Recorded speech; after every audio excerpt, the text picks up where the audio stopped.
Irmãos, nós estamos então hoje na segunda mensagem da série Viva o Extraordinário.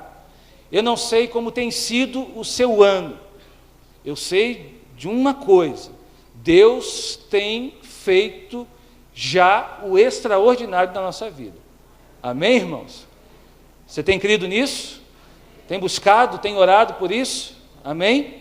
E Deus tem feito coisas extraordinárias já no nosso meio. Já no início do ano, nós estamos no final do primeiro mês, né? Essa semana nós entramos em fevereiro. E como temos já vivenciado aquilo que Deus já tem sonhado, já tem preparado para nós. Então essa série, ela vem para dar uma direção para a sua vida. Ela vai terminar, se eu não me engano, no domingo anterior à inauguração do Expansão. A inauguração, prepare o seu coração, viu? Será dia 16, 17 e 18 de março. Sexta, sábado e domingo. Nós estaremos no Expansão, né, no domingo, lá e aqui, né? Começa lá e aqui no domingo. Mas sexta e sábado, somente lá, nós estaremos celebrando Jesus no Expansão, consagrando aquele lugar. Então, Deus já tem preparado o nosso coração na sua palavra, acerca do que Ele quer fazer e já tem feito nas nossas vidas. Então, essa série, ela é muito significativa, ela é muito importante. Fique atento àquilo que Deus tem entregado para você. Não venha para a igreja como alguém que vem de qualquer maneira. Não, traga sempre algo para você anotar, traga sempre algo para você registrar, porque de repente uma palavra que Deus te entrega hoje aqui vira uma chave na tua vida e o teu ano muda, o teu ano vira de uma hora para outra. Você não precisa, irmãos, de que a sua realidade mude. Você precisa de uma palavra. Você tendo uma palavra, a realidade muda a partir da palavra que você tem. Amém? Então, fique atento àquilo que Deus quer entregar para você através da sua palavra. E algo que Deus ministrou ao meu coração nessa semana, de uma maneira muito poderosa, muito forte. Está lá em Mateus, capítulo 3. Quero convidar você a abrir comigo sua Bíblia, ligar seu smartphone, seu aplicativo, se assim você o tem aí em mãos.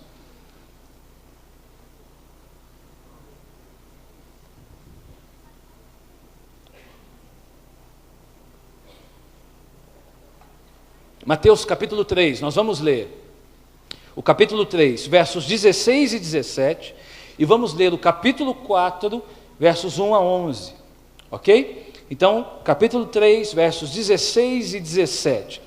O título dessa palavra é Empoderados para viver o extraordinário. Diga comigo, eu fui, você pode fazer melhor do que isso, eu fui empoderado para o extraordinário. Amém? Vamos lá. Verso 16. Assim que Jesus foi batizado, saiu da água. Naquele momento, o céu se abriu e ele viu o Espírito de Deus descendo como pomba e pousando sobre ele.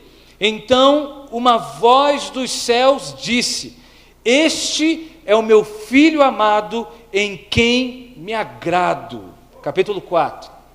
Então Jesus foi levado pelo Espírito ao deserto, para ser tentado pelo diabo. Depois de jejuar 40 dias e 40 noites, teve fome. O tentador aproximou-se dele e disse: Se és o Filho de Deus, manda que estas pedras se transformem em pães. Jesus respondeu: Está escrito, nem só de pão viverá o homem, mas de toda palavra que procede da boca de Deus. Então o diabo o levou à cidade santa, colocou-o na parte mais alta do templo e lhe disse: Se és o Filho de Deus, joga-te daqui para baixo, pois está escrito, Ele dará ordens aos seus anjos a seu respeito, e com as mãos eles o segurarão, para que você não tropece em alguma pedra. Jesus respondeu: Também está escrito, não ponha à prova o Senhor seu Deus. E depois o diabo o levou a um monte muito alto e mostrou-lhe todos os reinos do mundo e o seu esplendor. Ele disse: Tudo isso te darei se te prostrares e me adorares. E Jesus lhe disse: Retire-se, Satanás, pois está escrito: adore o Senhor, o seu Deus, e só a Ele preste culto. Então o diabo o deixou, e anjos vieram e o serviram. Amém. Pai, obrigado pela tua palavra. Fala ao nosso coração, Senhor. Nós queremos e precisamos ouvir a tua voz. Pai, em nome de Jesus, que a tua palavra caia num terreno fértil do nosso coração, que haja frutos na nossa vida. Nós oramos, ó Pai, que as palavras dos meus lábios, o meditar do meu coração, sejam agradáveis na tua presença, Senhor meu, rocha minha e redentor meu. Amém. Você tem buscado, orado pelo extraordinário na sua vida? Ou isso só está sendo para você uma campanha, um tema anual? Ou isso só está sendo para você algo que você está indo na onda porque os pastores têm falado, porque a igreja tem falado, ou você realmente tem acreditado, tem orado, tem buscado por viver o extraordinário na sua vida? Tem desejado para que Deus se manifeste de maneiras que Ele quebre a ordem natural e faça algo que está além das suas forças? Porque isso é extraordinário. Quando eu olho para a vida de Jesus, eu vejo uma vida extraordinária. Jesus veio ao mundo e nos deu um modelo de uma vida extraordinária. Diga comigo, Ele é o modelo. Jesus deixou um modelo, meu irmão. Jesus deixou um modelo de como viver extraordinariamente na terra. Você não precisa recorrer a outro modelo, você não precisa recorrer a um livro para saber o que é isso. Leia os evangelhos, medite nos evangelhos. É claro, medite em toda a Bíblia, mas os evangelhos, de uma maneira particular, nos trazem algumas informações específicas da vida extraordinária que Jesus viveu nessa terra. E o que mais me chama a atenção é que você não precisa de muito tempo para viver o extraordinário, porque Jesus, por exemplo, em 3 anos, nos ofereceu um modelo extraordinário de vida. Nós podemos deduzir que nas primeiras 3 décadas da vida de Jesus, ele viveu uma vida comum. Nós não temos muitas informações sobre a vida de Jesus antes do seu ministério público. Nós só sabemos que Jesus veio ao mundo com um propósito, mas nós não temos muitas informações sobre isso. Então nós deduzimos que até os 30 anos, Jesus viveu uma vida comum, numa família comum, nasceu em Belém da Judéia. E você sabe como isso aconteceu. José e Maria foram para lá, mas ele cresceu em Nazaré da Galileia, uma região pobre, de pessoas simples, composta ali de fazendeiros, agricultores, pescadores. Ali ele conviveu com essas pessoas, ali ele foi ensinado numa fé, a fé judaica, a fé dos seus pais. Ali ele aprendeu uma profissão, a profissão de carpinteiro. Até os 30 anos, eu deduzo que Jesus viveu uma vida comum, como um homem do seu tempo, sem pecado. Essa informação nós temos, e isso é muito importante. Comum, sem pecado. Mas comum, como um homem daquela região. E ao completar por volta de 30 anos, ele então vai ao Jordão, no deserto da Judéia, para ser batizado por João. Ali, irmãos, se abre o extraordinário na vida de Jesus. Ali há uma passagem, preste atenção no meu raciocínio. Ali há uma passagem de uma vida comum, que viveu no anonimato até os 30 anos, se abre um portal ali para o extraordinário na vida dele. Ao sair daquele batismo, Jesus é reafirmado pelo Pai como filho amado. Ali, Jesus é apresentado ao mundo natural e ao mundo espiritual como filho amado. Olhem para ele é o meu filho amado em quem tenho prazer. E a partir dali, Jesus então começa a estabelecer o reino de Deus na terra. Se você começar e continuar a leitura, você vai perceber as primeiras ações de Jesus publicamente, do seu ministério público, do seu ministério naquela região pobre da Galileia. Ele estabeleceu Cafarnaum como uma base do seu ministério, e a maior parte do tempo ele atua na região da Galileia, uma região pobre, irmãos, de pessoas pobres, pessoas simples. E ali ele estabelece, começa a estabelecer o reino de Deus, e começa a pregar: o reino de Deus está entre vocês. Não orem o reino de Deus, para o reino de Deus vir, não, ele já veio, o reino de Deus está entre vocês. Irmãos, o que nós ganhamos com isso? Tudo, porque nós hoje temos condições de viver o extraordinário, porque Jesus nos deixou o modelo de uma vida extraordinária. Ele nos deixou o modelo.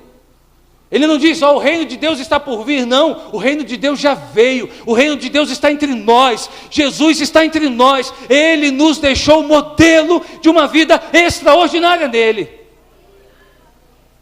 Aí você pode perguntar: pastor, então por que empoderados para o extraordinário? Por quê?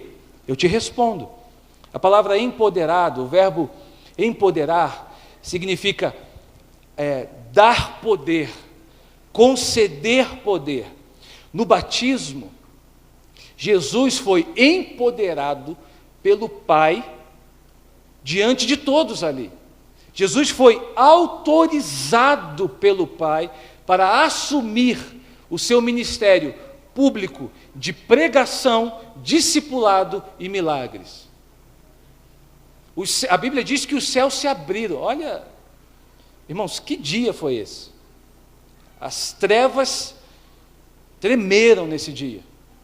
O diabo olhou, eu fico imaginando Satanás olhando para aquela situação. Caramba, é ele? É ele? Não acredito, é ele.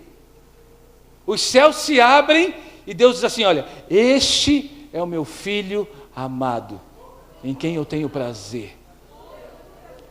Ali Jesus está sendo autorizado pelo Pai. Ali Jesus está dizendo: vai, estabeleça o reino de Deus na terra, meu filho amado. O poder, e a Bíblia fala que o Espírito de Deus desce sobre ele, os céus se abrem, ou seja, ali ele é empoderado, ele é autorizado, e essa palavra empoderado, ela está junto com autorizado, com autoridade. Ali o Pai o autoriza, então, a estabelecer o reino na terra.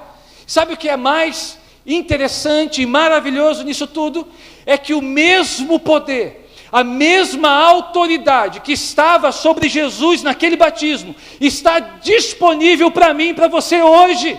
O mesmo Deus, onde o céu se abriu, que empoderou Jesus, que autorizou Jesus, é o mesmo Deus que chamou a mim e a você para viver o que Ele tem para nós.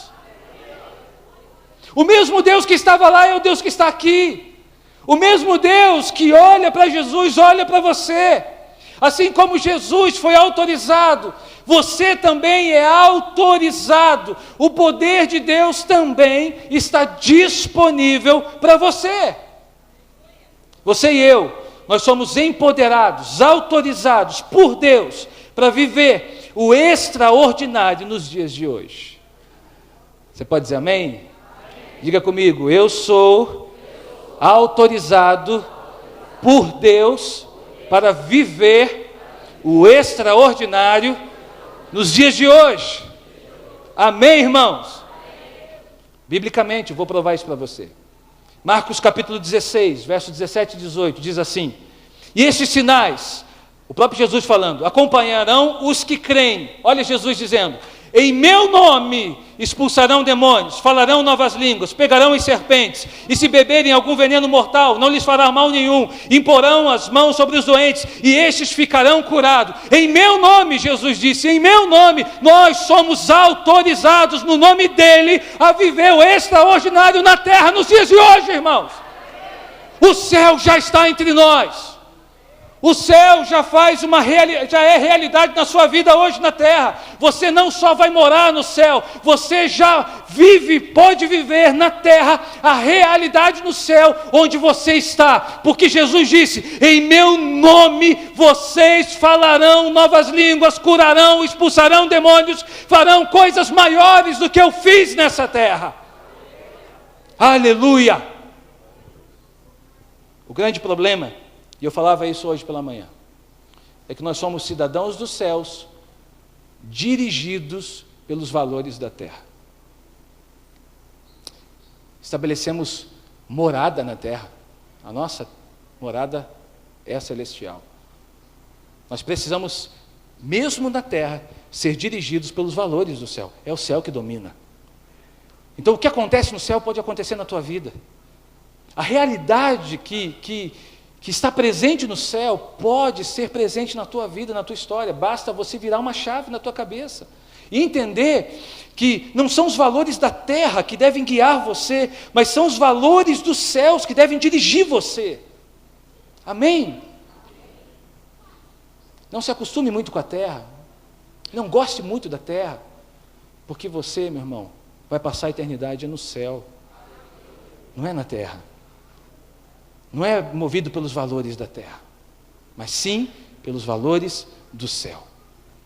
Eu quero, então, te dar alguns princípios, à luz desse texto, como viver o extraordinário a partir desse poder que estava em Jesus, disponível a Jesus, e que o mesmo poder está disponível para nós nos dias de hoje.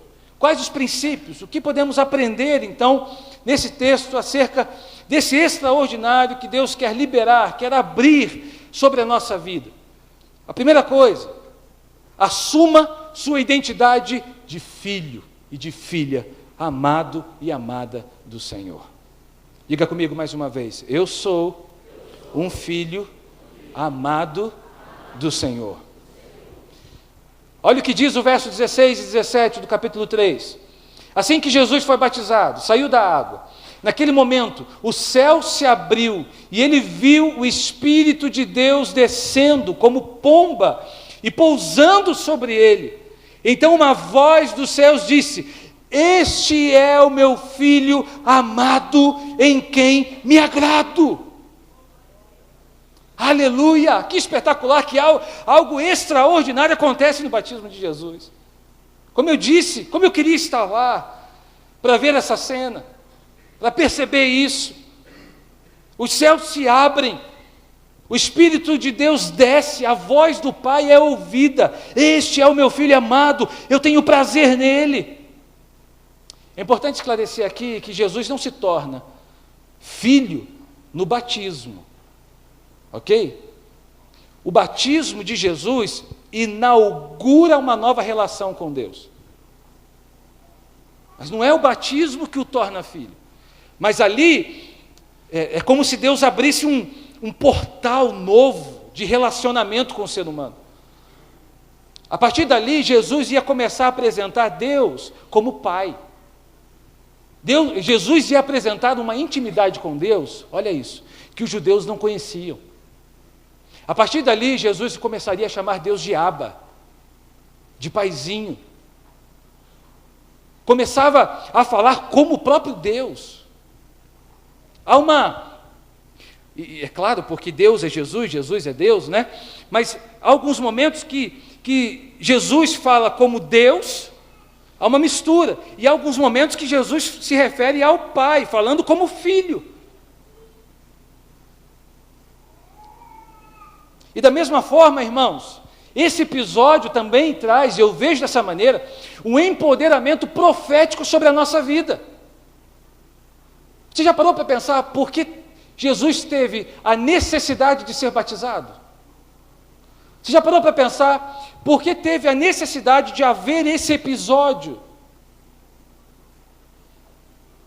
Entre tantos sentidos, entre tantos valores, para mim é também um empoderamento profético para todos aqueles que decidem confessar Jesus como seu Salvador e Senhor na terra. Todos esses que decidem confessá-lo como seu Senhor, como seu Salvador, também podem assumir a sua identidade de filho na terra. Também os céus se abrem sobre essas vidas. Também há uma voz dos céus que diz: olha, este é o meu filho amado, em quem eu tenho muito prazer.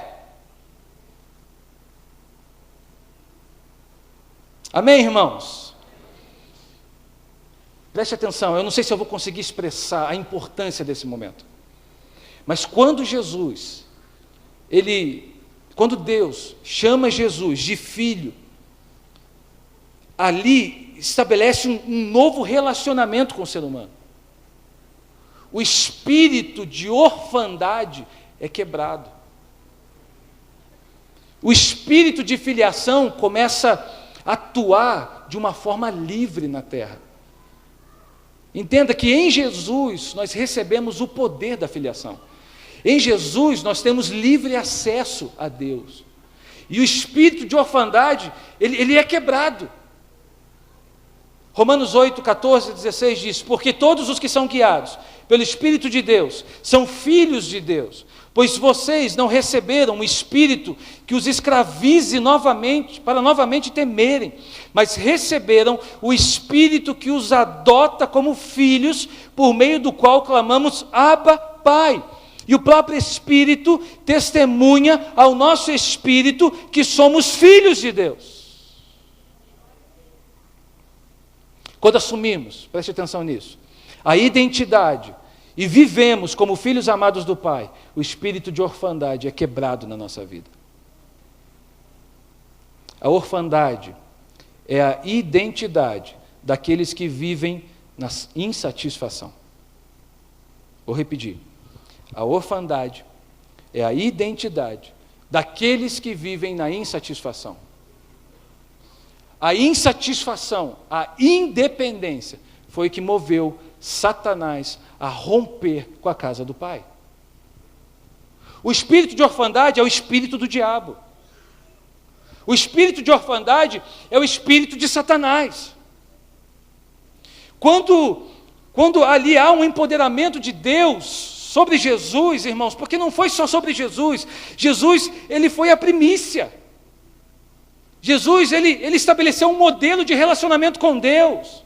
Então, o que Deus liberou sobre o seu Filho amado Jesus, Ele libera sobre você e sobre mim também, nos dias de hoje. Por isso nós podemos chamar Deus de Abba Pai também. Mas o diabo é movido pelo espírito de orfandade. O diabo rompeu com os céus. O diabo decidiu viver sem pai. O diabo decidiu viver de uma forma independente. E agora, sabe qual é a principal missão de Satanás? Nos tornar órfãos e insatisfeitos como ele é. Essa é a principal missão do diabo, te tornar um filho movido por um sentimento de órfão. Um filho que na verdade tem a cabeça de órfão. Satanás o tempo todo vai tentar virar esse jogo, para que nós não venhamos a viver, então, esse extraordinário relacionamento com Deus sobre a nossa vida. Sabe quando ele começa a fazer isso? No jardim, com Adão e Eva. Adão e Eva, a partir de Adão e Eva, o espírito de orfandade é instalado no mundo. Gênesis capítulo 3 fala sobre isso. Deus pega Adão e Eva, os cria e os coloca num lugar perfeito, no lugar onde eles tinham tudo que eles precisavam. Ali, os filhos não precisavam de nada, tudo eles tinham à disposição, eles tinham uma perfeita comunhão com o Pai, mas influenciados por Satanás, eles foram tomados pelo desejo de independência. E assim como Satanás rompeu com a casa do Pai, Adão e Eva, pelas suas más escolhas, também romperam com a casa do Pai. Eles decidiram por uma vida de independência. E a partir dali, o espírito de orfandade atua no mundo. E volto a dizer, a missão do inferno, irmãos, é nos tornar órfãos como o diabo é. Porque Satanás sabe do poder que há da filiação. O diabo sabe do poder da filiação. Ele sabe a diferença de alguém que vive como filho e de alguém que vive como órfão. Ele sabe o potencial de um filho e o potencial de um órfão. O filho vive satisfeito no pai. O órfão é movido pela insatisfação o tempo inteiro. O filho está tranquilo no jardim do pai. O filho se contenta com o que o pai dá. O órfão precisa de uma vida independente. O filho se contenta com a casa do pai. O órfão vive como se não tivesse lar. Está sempre de um lado para o outro. Sempre insatisfeito. Preste atenção. A convicção, olha como isso é importante. A convicção da nossa filiação em Deus define o nosso destino. A convicção da nossa filiação em Deus define o nosso destino, intimidade ou orfandade. Dependendo de como você vive, como filho ou como órfão, isso vai te levar para algum lugar. Ou vai te levar para uma vida de intimidade, ou vai te levar para uma vida de orfandade. Gálatas capítulo 4, versos 6 e 7. Porque vocês são filhos, e Deus enviou o Espírito de seu Filho ao coração de vocês. E Ele clama, Abba, Pai. Assim você já não é mais escravo, mas filho. E por ser filho, Deus também o tornou herdeiro. Diga comigo, eu sou filho e herdeiro. Amém, irmãos? Só que a orfandade, ela tira isso da gente. Ela tira isso de nós. Cuidado. Sabe por quê? O espírito de orfandade também atinge os salvos. Há muito crente, batizado, que aceitou Jesus, que reconhece Jesus como teu Senhor, mas que é órfão, que vive como órfão. Há muito filho, chamado para ser filho, que vive como se não tivesse lar. Que vive uma vida independente do pai. Que vive uma vida insatisfeita, independente daquilo que Deus projetou, daquilo que Deus já liberou sobre a vida dele.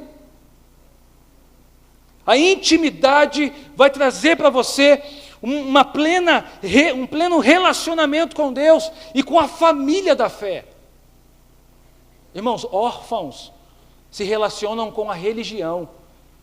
Filhos se relacionam com o pai.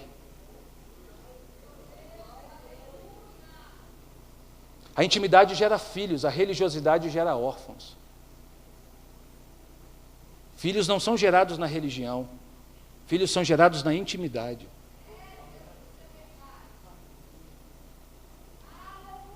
Então preste atenção, você não é um órfão, diga eu sou filho.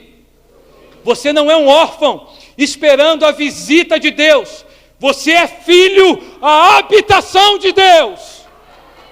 Você não é órfão, não, esperando que o pai te visite.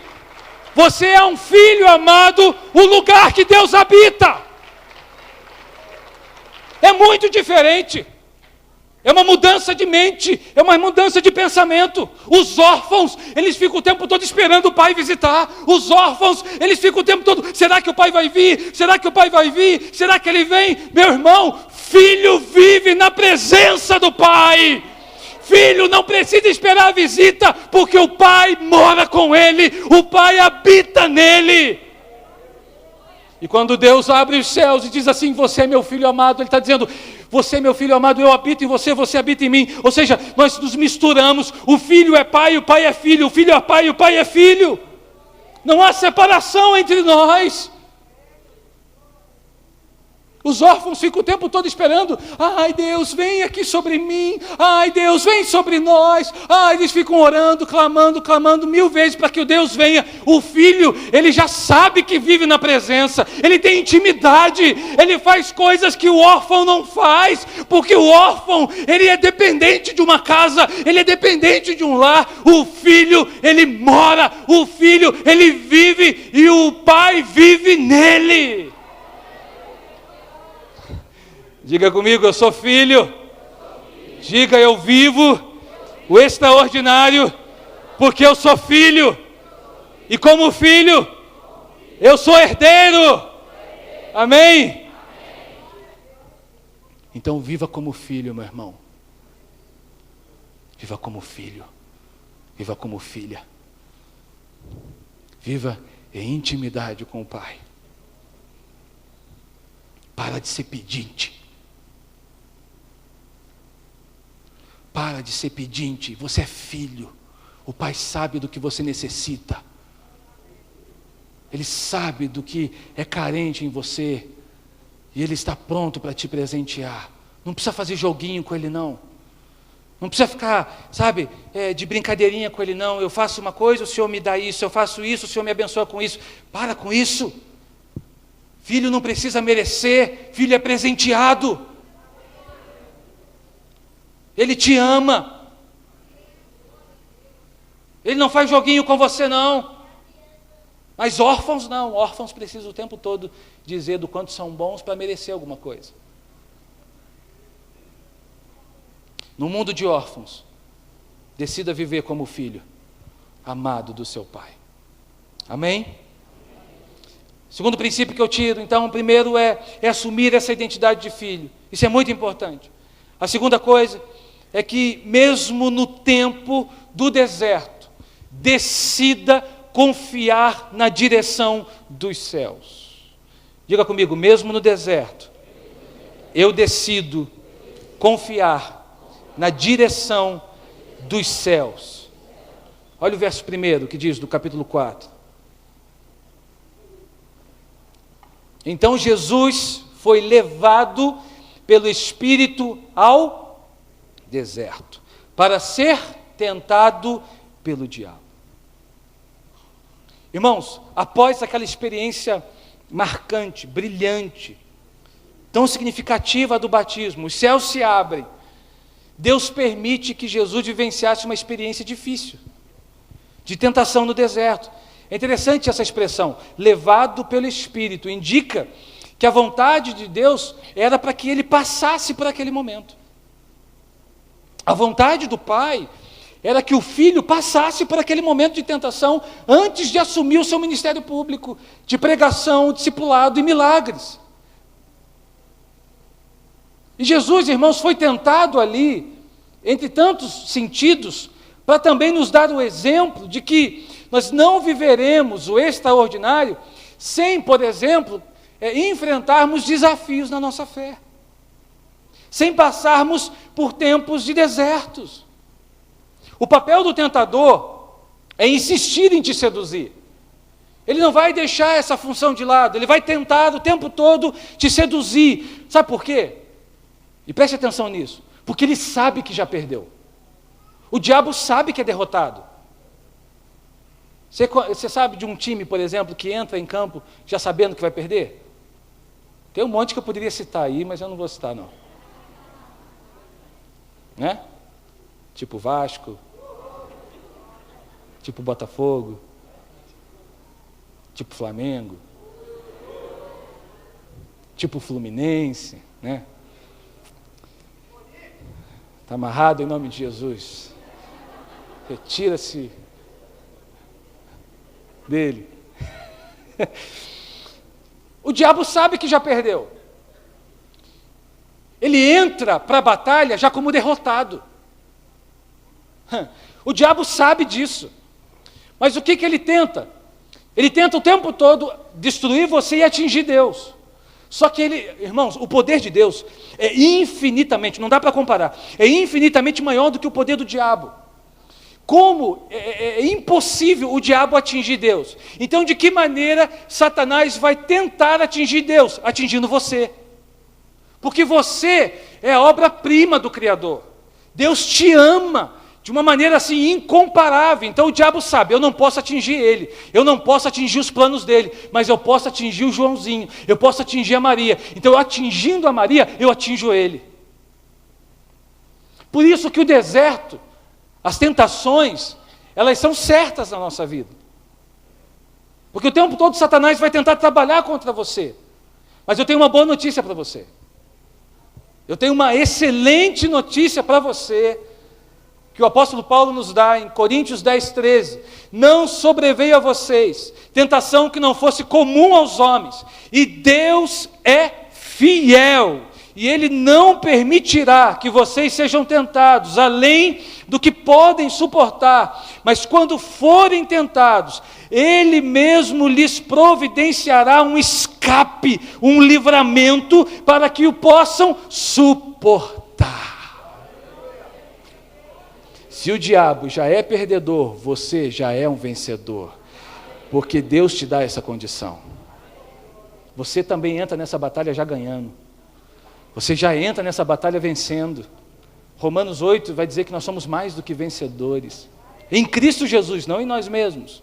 Amém? Há 3 aspectos importantes dessa tentação que eu vou passar rapidamente. Vou apenas citar para vocês. Por exemplo, no verso 3, o diabo tenta Jesus na sua subsistência. A Bíblia fala que Jesus vinha de um tempo de jejum, 40 dias e 40 noites. E ele começa assim, olha, está vendo essas pedras? Então transforma essas pedras em pães. Ou seja, o tempo todo o diabo vai colocar no teu coração, vai induzir você, vai tentar influenciar você acerca da confiança, da provisão de Deus diária na sua vida. Ah, mas será que vai dar? Ah, será? E aí entram as preocupações, entram as dúvidas. Aqui o diabo está tentando colocar algum tipo de questionamento no coração de Jesus. Ele o tenta na sua subsistência. Os versos 5 e os versos 6, o diabo leva então Jesus à parte mais alta do templo, um dos lugares mais importantes, ou o lugar mais importante para os judeus. E ele diz assim, olha, atira-te de baixo, ou seja, atira-te para baixo, se joga daqui e dá ordem aos anjos. Aqui Satanás está tentando tentar Jesus na sua projeção. Ou seja, Jesus está dizendo, o diabo está dizendo o seguinte, olha, venha para o meu lado, ouça a minha voz, que eu vou dar projeção para o seu nome. Olha o espetáculo que eu preparei. Eu trouxe você para o lugar mais importante da fé judaica. Eu trouxe você na cidade mais importante, que é a cidade de Jerusalém. Agora jogue-se daqui, dê ordem aos anjos. O diabo está propondo um show para Jesus. O diabo está propondo uma fama para Jesus. O diabo vai fazer a mesma coisa para você. Ele vai usar de uma negociação com você, para que o seu nome seja promovido, para que o seu nome seja lembrado. Não caia nessa história, não caia nessa tentação, porque é o nome de Jesus que precisa aparecer na nossa vida. Nos versos 8 e 9, o diabo o leva para um monte muito alto, e mostra os reinos do mundo, e a Bíblia diz, os reinos e o seu esplendor, e diz assim, olha, tudo isso eu vou te dar se você me adorar. Aqui, o diabo está tentando Jesus na sua governabilidade, no seu poderio, no seu poder. Ele está dizendo assim, olha, me adore, que eu te dou os reinos do mundo. O diabo também vai te tentar sobre quem é o Senhor do teu coração. O diabo também vai questionar quem está no governo, quem está no comando do teu coração. Por isso, dá uma olhada na tua vida, quem está governando? Quem está governando? Você ou Deus?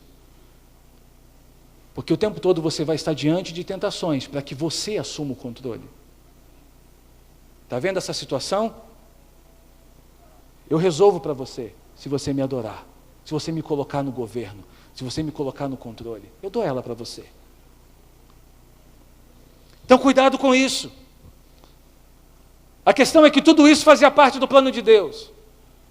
Ele foi levado ao Espírito ao deserto. Irmãos, o deserto também faz parte da vida do povo de Deus. Quando Deus, preste atenção, quando Deus te levar para o deserto, veja bem, Ele não errou o caminho não. Quando Deus te levar para o deserto, Ele não errou o endereço não, porque é para lá que Ele quer te levar mesmo. Se você está vivenciando um momento de deserto na tua vida, confie na direção dos céus. Porque não há deserto que dure eternamente. O deserto vai passar, amém? Mas certamente Deus vai ministrar poderosamente ao teu coração nesse momento. E ali, Jesus ouviu a voz do Pai no deserto. Você tem levado a voz do Pai para o seu deserto? Porque no deserto, o que Jesus responde para as tentações do diabo? Ele responde pela palavra. Ou seja, o que é a palavra senão a voz do Pai? O que Jesus leva para o deserto? A palavra. O que Jesus leva para o deserto? A voz do Pai. Pergunta a você, você tem levado a palavra com você para os seus lugares de deserto? Ou tem levado a murmuração, a reclamação, a preocupação, a dúvida? Leva tudo, bota tudo na bagagem, menos a palavra. Jesus leva a palavra. Dr. Mark Hembe diz o seguinte: lembrar-se das palavras do Pai, quando entramos na batalha, nos fortalece e nos dá autoridade para vencer. Esse livro é fantástico. Não tendes muitos pais. Se você achar por aí, compra. Ele fala sobre filiação e paternidade, é fantástico. E ele diz para nos lembrar das palavras do Pai nos momentos de lutas. Porque quando isso acontece, nós recebemos autoridade para vencer. Então olhe para o seu deserto como uma oportunidade para promover o céu. Olhe para o seu deserto como uma oportunidade para promover o nome de Jesus na sua vida. O seu deserto vai promover a palavra de Deus. Porque o deserto passa, mas a palavra fica. O deserto vai, o deserto vem, o deserto vai, mas a palavra permanece. Então mantenha-se seguro na palavra. Desertos com Deus, meu querido, são pedagógicos e terapêuticos. Dificuldades com Deus são pedagógicas e terapêuticas. Em todo tempo mantenha seu coração no Rei e no reino. Diga comigo, Rei e reino. Amém?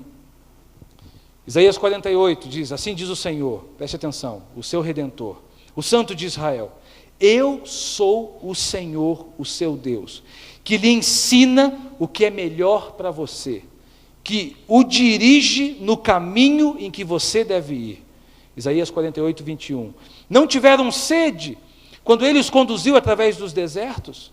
Ele fez água fluir da rocha para eles, fendeu a rocha e a água jorrou. Ou seja, se você está debaixo da direção dos céus, no deserto, mesmo com sede, Deus vai trazer a água para você. Amém? Mas não fuja do deserto, porque ele é difícil de passar. Confie na direção dos céus. Se Deus está te levando, vai. Se Deus está conduzindo, vai. Pastor, mas é uma situação muito difícil que eu estou passando. Meu irmão, mantenha-se seguro na palavra.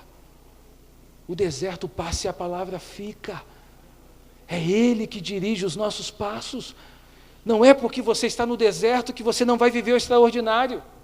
Entre o comum e o extraordinário, Jesus passou pelo deserto para nos mostrar que nós também passaremos. E assim como Ele venceu, nós também venceremos, mas venceremos na palavra, não venceremos na autoafirmação, não venceremos no jogo emocional, não venceremos no pensamento positivo, venceremos na palavra, porque a palavra não passa. Amém, irmãos? É a palavra que permanece. E por fim, ainda o capítulo 4, o último versículo me dá um terceiro princípio. Os dois últimos versículos, verso 10 e verso 11, veja comigo, capítulo 4, verso 10 e 11. Jesus lhe disse: retire-se, Satanás, pois está escrito: adore o Senhor, o seu Deus, e só a Ele preste culto. Então o diabo o deixou, e anjos vieram e o serviram. Terceiro princípio: posicione-se em Deus, e você será suprido e honrado abundantemente. Eu posso ouvir um amém aí? Amém. Olha a lição que Jesus nos deixa. Quando nos posicionamos em Deus, somos honrados e supridos abundantemente na terra.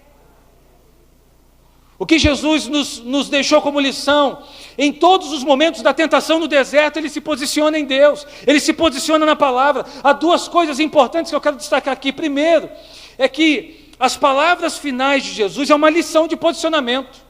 O diabo está tentando. O que Jesus faz no final? Retire-se, Satanás. Ele se posiciona.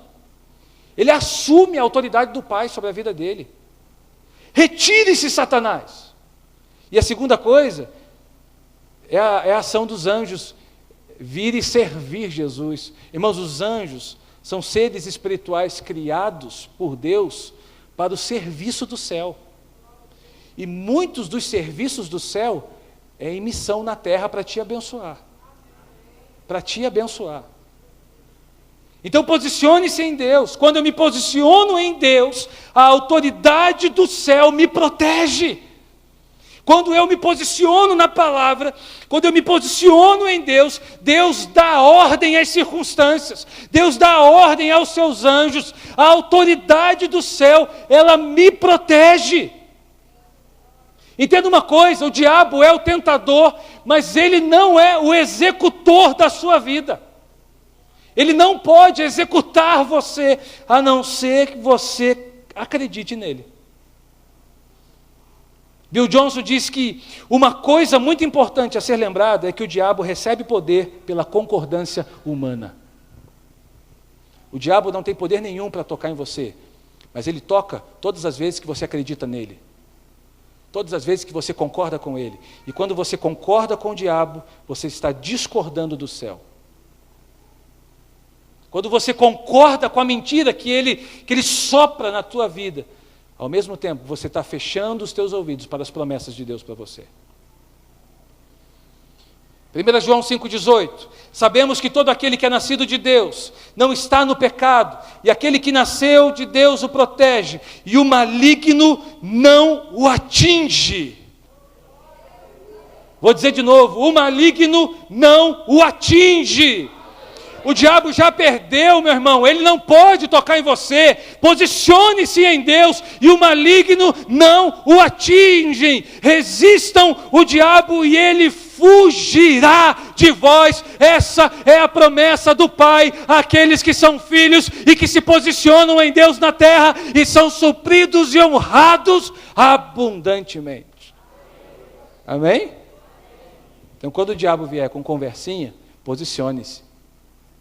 Assuma a sua identidade, diga quem você é. Quando o diabo vir para fazer negócio, assuma a sua posição em Deus. O posicionamento em Deus trará para você honra e provisão na terra. Honra e provisão na terra. Tragam o dízimo ao depósito do templo, Malaquias 3,10, para que haja alimento em minha casa. Ponham-me minha prova, diz o Senhor dos Exércitos. Olha, posicionamento. Dízimo é uma questão de posicionamento.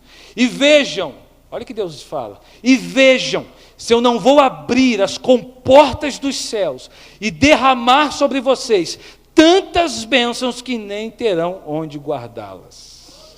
Meu Deus do céu, eu recebo disso, Senhor. Você recebe disso? Você não vai ter onde guardar. O extraordinário vai chegar, o extraordinário vai bater na tua porta, e você não vai ter onde guardar de tantas bênçãos que você vai ter. Amém? Mas antes, posicione-se. Não faça jogos com o inferno. Deus não vai te honrar se você tem um trono dividido no teu coração. Porque a Bíblia mesmo fala que ninguém pode servir a dois senhores. Amém? Vamos ficar de pé.